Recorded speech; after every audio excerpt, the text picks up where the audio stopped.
Here's something uncomfortable. You might be sabotaging your own life right now, in this moment, and genuinely have no idea it's happening. Not because you're lazy, not because you're self-destructive, but because your brain is running on a program that was installed so early, so quietly, that you never thought to question whether it was even yours. It's called a scarcity mindset, and it's far quieter than you think.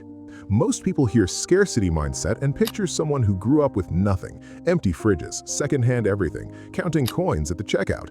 And yes, financial hardship can absolutely create it, but here's what nobody tells you. You can grow up in a comfortable house, never miss a meal, have every material thing you needed, and still develop one of the most deeply entrenched scarcity mindsets imaginable. Because scarcity isn't always about money, it's about safety. It's about whether the world taught you that there was enough love, enough opportunity, enough stability, enough you. Psychologists describe a scarcity mindset as a cognitive framework where your brain operates from a baseline assumption of insufficiency. Not enough time, not enough resources, not enough success available, not enough room for you at the table. And once that framework locks into place, it doesn't just color how you think, it shapes every decision you make, every relationship you enter, every opportunity you either chase or quietly let walk past you. All without ever asking your permission. The scariest part? It feels like realism. It feels like being smart, like you're just being practical while everyone else is naive. But there's a difference between wisdom and a wound that learned to call itself wisdom. Here are 7 signs a scarcity mindset is already running in the background of your life. Sign 1. You can't fully enjoy what you have because you're terrified of losing it. You worked for something, you wanted it badly, and then you got it. The job, the relationship, the apartment, the moment. And instead of settling into it, instead of actually feeling good, there's this low, persistent hum underneath everything, a kind of background dread, like you're already bracing for the part where it disappears. People around you say you seem distracted or distant, or like you're not fully present even when things are going well. And they're right, because part of your brain never actually arrived. It stayed at the door, watching, waiting for the signal that it's about to be taken away. This is what psychologists call anticipatory loss, and it's one of the clearest fingerprints of scarcity thinking. When your baseline assumption is that there isn't enough, receiving something good doesn't feel like arrival, it feels like temporary custody. You're not enjoying the thing, you're managing your relationship with losing it. And the cruel irony is that this very behavior, the guardedness, the emotional unavailability, the inability to be fully present, often pushes away the exact things you're afraid to lose. Sign 2. Someone else winning feels like you losing. Be honest with yourself here. A friend gets the promotion, a colleague lands the opportunity you wanted, someone in your circle hits a milestone you've been chasing, and something moves in your chest. Not a clean feeling. You smile, you say the right things, but underneath it there's a tightening, a quiet withdrawal. This isn't just jealousy. Jealousy is about wanting what someone else has. This is something more specific. This is your brain doing mathematics that doesn't actually exist. Your mind is calculating that their gain has somehow reduced your share, that success is a finite resource being distributed, and they just took some of yours. Scarcity mindset turns life into a zero-sum game, and in a zero-sum game, other people's wins are threats. Collaboration feels dangerous. Celebrating others feels like conceding ground, and so you pull back, subtly, often invisibly even to yourself. The research backs this up. Studies on social comparison show that people operating from scarcity frameworks are significantly more likely to experience what psychologists call malicious envy, the kind that motivates sabotage rather than inspiration. Not because they're bad people, but because their brain genuinely believes the pie is only so big. It isn't, but the scarcity mindset doesn't know that yet. Sign 3. You hoard, not just things, but opportunities, information, and even relationships. This one tends to surprise people because hoarding conjures images of physical clutter, but scarcity hoarding goes much deeper than objects. You don't forward the job listing to someone who might benefit. You don't make the introduction between 2 people who'd clearly click, because what if they connect so well they no longer need you? You sit on information that could help someone else, because sharing it feels like giving away an edge. You keep relationships compartmentalized, people in separate boxes, never mixing your worlds, because the more people connect through you, the less essential you become. Researchers at Princeton University found something remarkable about scarcity. It doesn't just change behavior, it literally narrows cognitive bandwidth. When your brain is operating under a scarcity framework, a measurable portion of your mental capacity is consumed by monitoring, protecting, and preserving what you have. Generosity, which requires a momentary release of control, starts to feel not just uncomfortable, but genuinely threatening. So you hold on to things, to information, to people, to opportunities, not out of greed, out of a deep, unexamined fear that letting go means falling behind.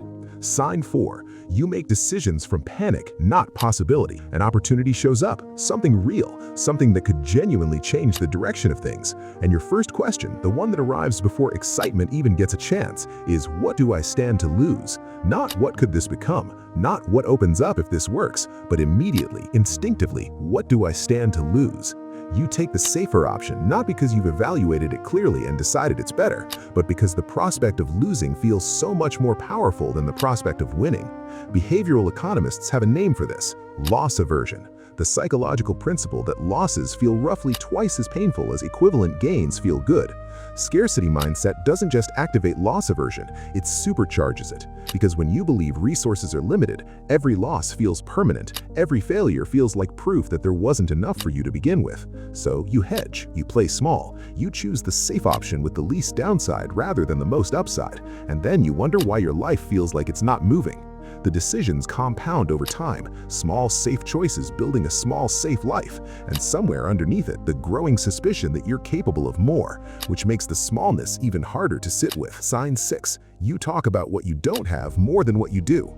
Try something, just for one day. Pay close attention to your own inner monologue, not what you say to other people, what you say to yourself, and notice how much of it is an inventory of absence, what you can't afford yet, who didn't show up the way you needed, what hasn't happened, what you're still waiting for, what you tried that didn't work, what other people have that you don't, what you would do if only you had more time, more money, more support, more luck. Scarcity mindset doesn't just live in your wallet or your bank account, it lives in your language. And your language is not neutral.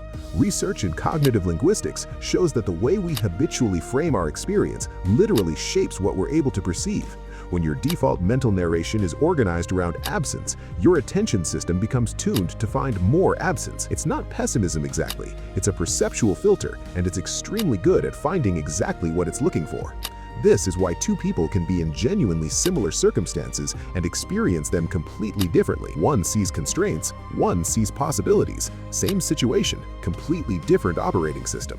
And the operating system was built long before they had any say in the matter. Sign 7. You believe there's a point where you'll finally feel like enough, but it keeps moving. This is the one that hits hardest because it's the most invisible. You tell yourself that once you hit the next milestone, you'll relax. Once the number in the account reaches a certain point, once you get the title, the recognition, the relationship, the body, the house, once you've proven it to the person who doubted you, once you've accumulated enough evidence that you're worthy of taking up space, then you'll feel okay. Then you'll let yourself breathe. But you get there and the goalpost moves, always just a little further, always just out of reach, and you assume the problem is that you haven't done enough yet. So you push harder, achieve more, accumulate more, prove more, and the finish line keeps moving because the finish line was never real, because the problem was never the amount, it was always the lens. Scarcity mindset at its deepest level isn't about resources at all, it's about a core belief that you are inherently not enough, that you have to earn your place, that without constant proof you'll be found out, passed over, left behind, and no amount of achievement can permanently fix a belief that lives below achievement. Here's what's important to understand. A scarcity mindset doesn't mean you grew up poor. It means you grew up feeling unsafe, maybe financially, maybe emotionally, maybe in a household where love felt conditional, where approval was unpredictable, where you learned to brace rather than trust. It doesn't matter what the source was, what matters is what your brain concluded. And what it concluded was that the world doesn't have enough for you, so you'd better protect every inch of what you have. Your brain did that to keep you alive, to keep you safe, and it was genuinely trying to help. But survival mode was never designed to be permanent. It was designed for crisis, not for a life. Recognizing these signs isn't about shame or self-criticism. You didn't choose this framework. It was handed to you before you were old enough to evaluate it. But you are older now, and awareness is where the shift begins. Not willpower, not hustle, not forcing yourself to think positive. Actual awareness of the program so you can finally decide whether you want to keep running it. Because here's the thing about scarcity mindset. It's not who you are, it's what you learned. And what was learned can be unlearned. If any of these 7 signs landed closer than you expected, subscribe, because next time we're going deeper into why your brain actively resists your own success and what the research actually says about rewiring it. Not the surface stuff, the real mechanism underneath. You won't want to miss it.